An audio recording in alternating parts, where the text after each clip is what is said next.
Ford's Fiesta has always been affordable and great to drive, but state of the art?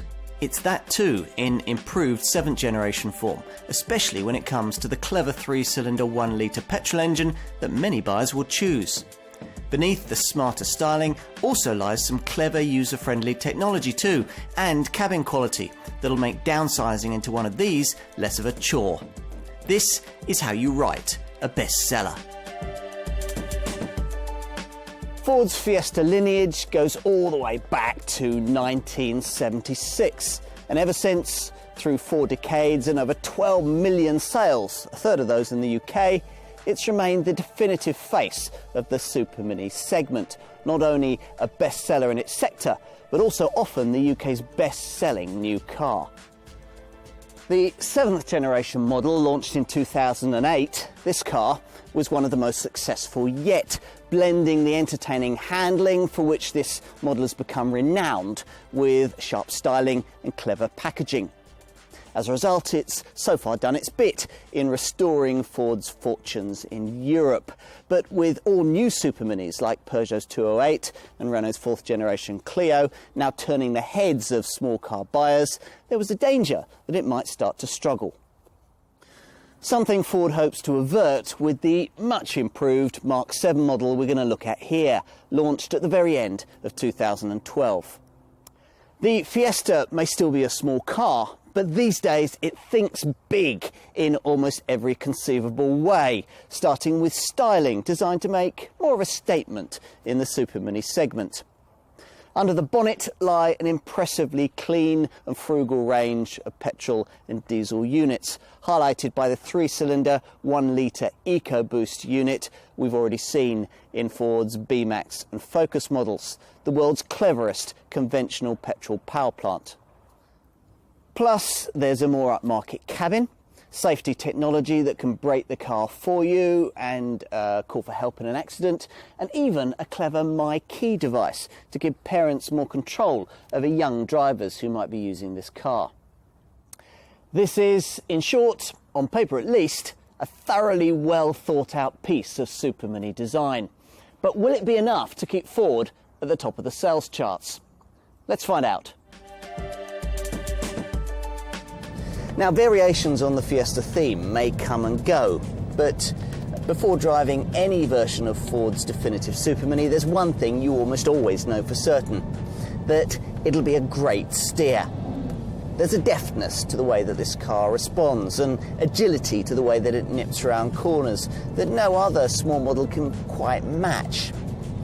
Yet, because so few small car buyers prioritise cornering on their door handles, you could dismiss this attribute as nice to have but largely irrelevant, were it not for the fact that superb ride is also a part of this Fiesta's dynamic repertoire.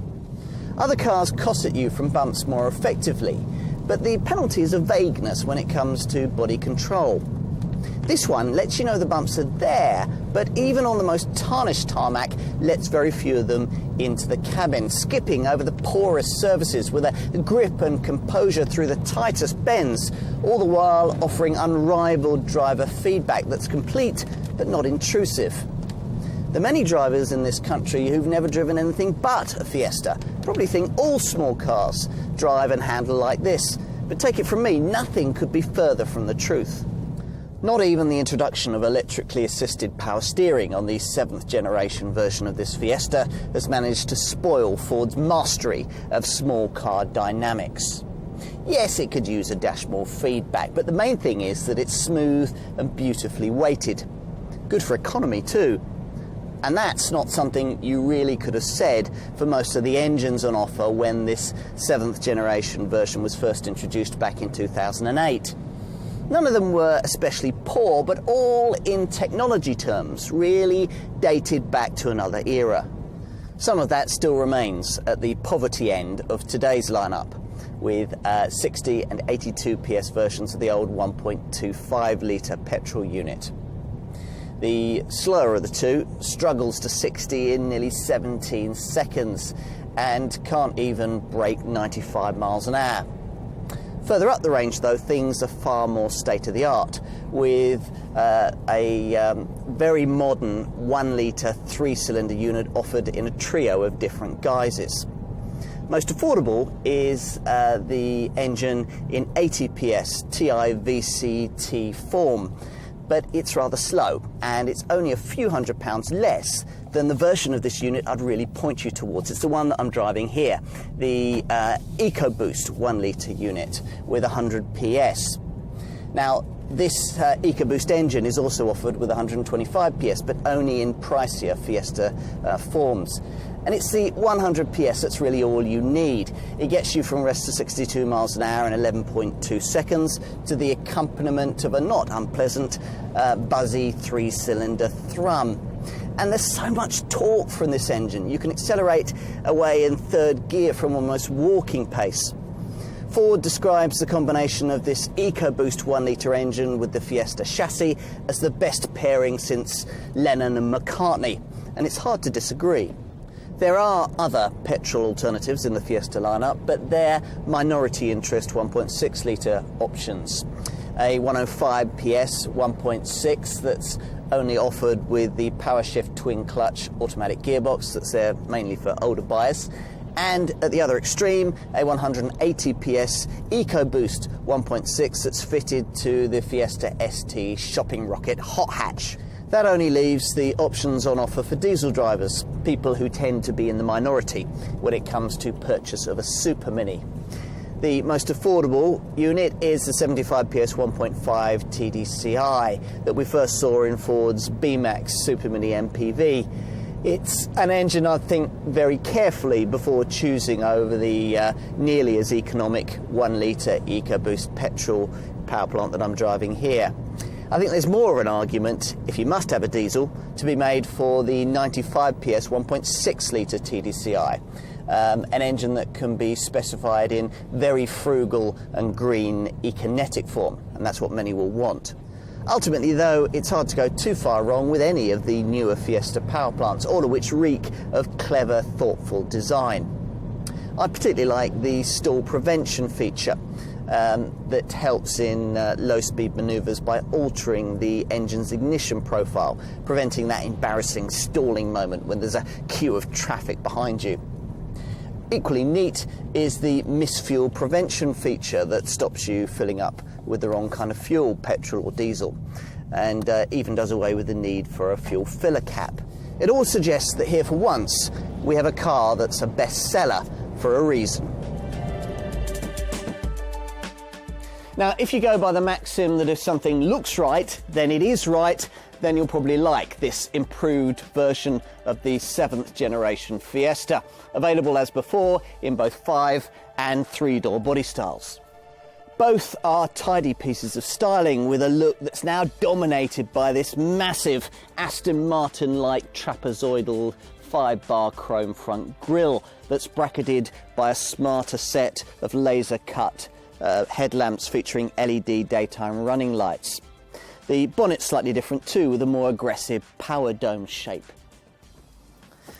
Inside, the twin-cowled instrument cluster and the boldly jutting centre console with its winged mobile phone-inspired layout for the minor controls remains, but Ford hasn't been able to resist the temptation to do a bit of tidying up, relocating the interior door handles as well as the switches for the electric windows and the seat heaters.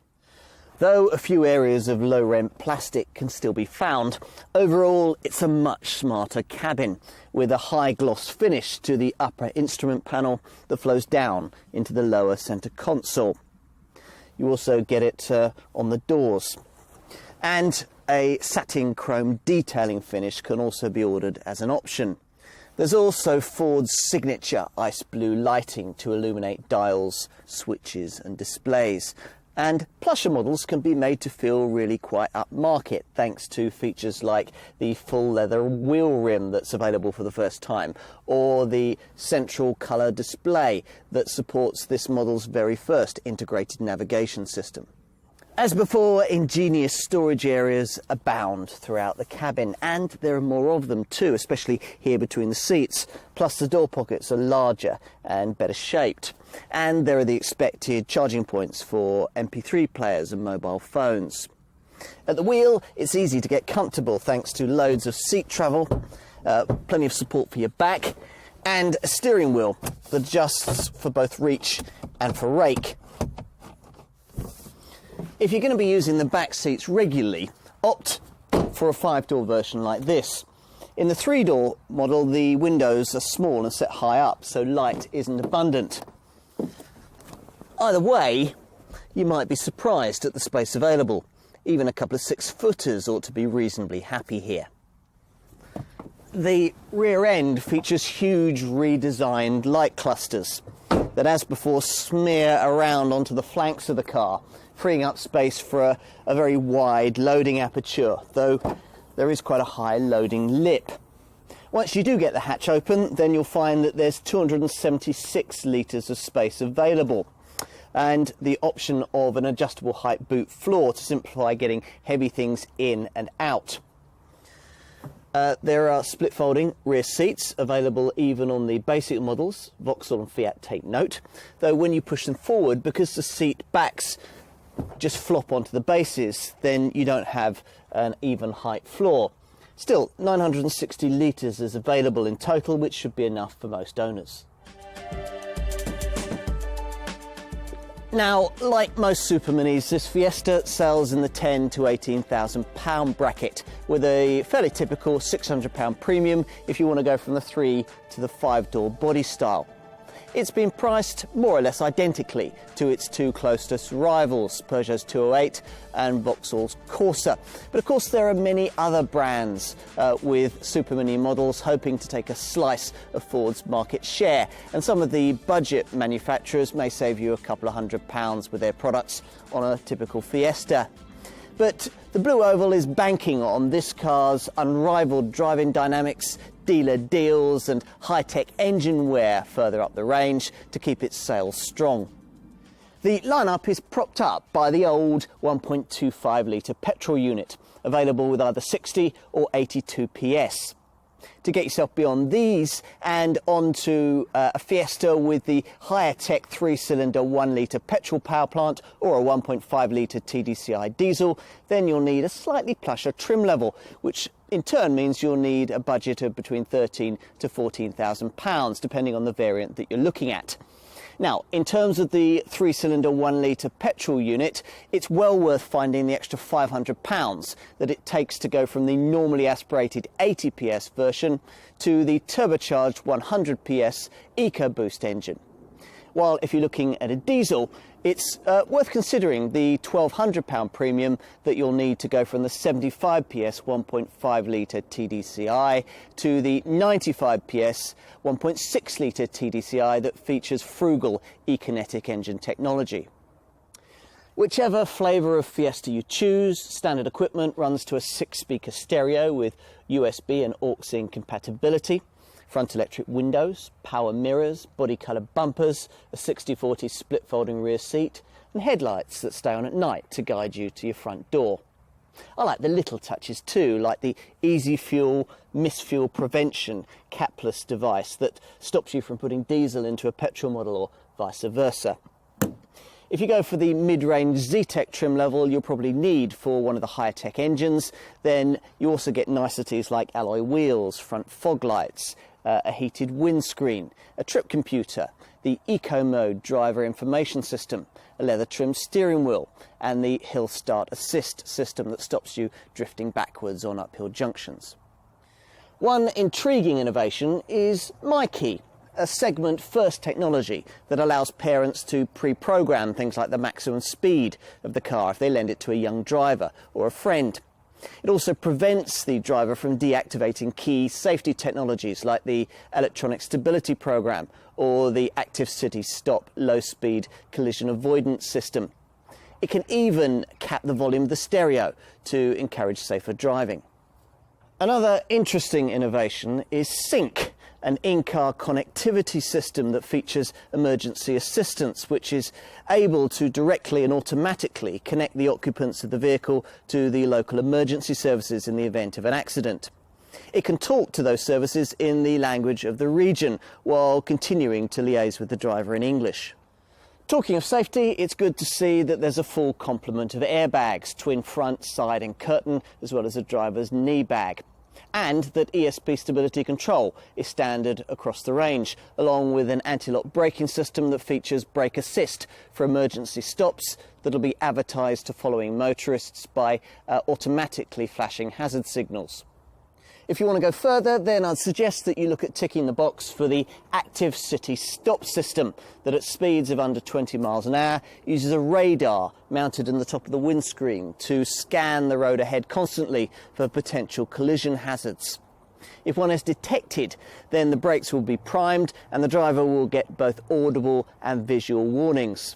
If he or she doesn't respond or isn't able to, then the brakes will be applied automatically to reduce the severity of any resulting accident.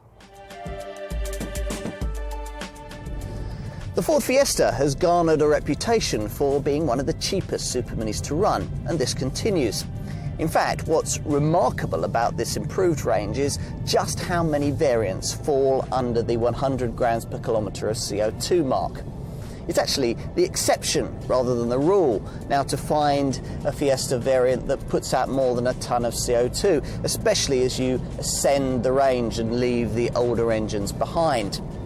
The 75 PS 1.5 TDCi diesel, the 95 PS 1.6 TDCi diesel, and all three 1 litre 3-cylinder petrol power plants put out less than 100 grams. And the 1.6 TDCi is particularly economic in econetic form, where it manages 87 grams per kilometre of CO2 and 85.7 grams per kilometre on the combined fuel cycle. Now, all of the variants I've just mentioned get their fuel economy and their CO2 figures boosted by a start-stop system that cuts the engine when you don't need it, stuck in traffic or waiting at the lights. Even the pokey 180 PS Fiesta ST hot hatch with its 1.6 litre EcoBoost petrol engine manages 139 grams per kilometre of CO2. Perhaps the cleverest power plant of the lot, though, is the one I'm driving here, the 3-cylinder 1 litre EcoBoost petrol unit.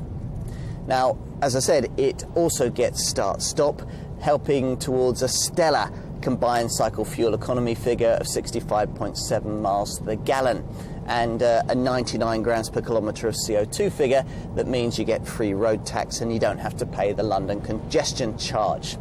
For me, it's a better choice than the comparably priced and much slower 75 PS 1.5 litre TDCi Fiesta diesel, which manages 76.3 miles to the gallon on the combined cycle and 98 grams per kilometre of CO2. Insurance groupings range between 3 and 16 on the 1 to 50 grouping scale for mainstream models, and premiums have been kept down by a careful approach to manufacturing. Bake-hardened steel, for example, on the front wings, which offers better resistance to low-speed bumps and scrapes. Then there's the way that the headlights and the tail lights have been positioned up high away from potential impacts, and the use of specially designed crash cans, which are designed as sacrificial parts that collapse predictably in an impact, preventing more extensive damage and higher repair bills. The Ford Fiesta has always been a vehicle the British public has warmed to. But the truth is that before this 7th generation model arrived, Super Mini buyers chose this car either because it was great to drive or because they'd been offered a deal too good to turn down. There wasn't really another reason to buy one. This 7th generation model changed all that, and this one takes things a step further still. Smarter to look at, smarter to sit in, smarter to operate, and perhaps most importantly, smarter under the bonnet. A smarter choice all round then? Many will think so. This may not be the largest or the plushest car in the Super Mini segment, but on just about every other criteria, it's either up there or class leading. There's an unpretentious quality to it and a focus on providing the things that really matter to small car buyers. The fun handling and the affordable asking price that Ford has long delivered to them in this sector, but also the low running costs, the strong safety provision and the low emissions they now need too. And it's all been done with a sense of polish and self-belief that we've never seen from a Fiesta before. In short, this is, more than ever, a small car that Supermini buyers simply can't ignore.